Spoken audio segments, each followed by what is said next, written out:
Жолдокбек Асамидиновичти колдодук эле, ошондон кийин соцсеттерде аябай талкуулар болуп атат.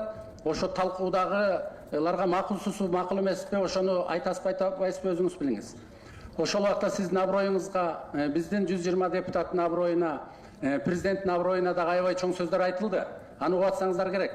Анан ошондой сөздөрдү айтып аткандан кийин ошол аброюбузга шек келтирген сөздөрдү ким контролдойт, ким ошолорду жоопко тартат? Ошондой бир бизде МВД, КГБ кимиси карайт, ошону бир сурайын дедим эле, буга да возможность болбой калды. Бир аял киши 20 мүнөт прямой эфир кылып, 20 жолу чимкирик, 20 жолу 120 кой деген сөздөрдү айтты.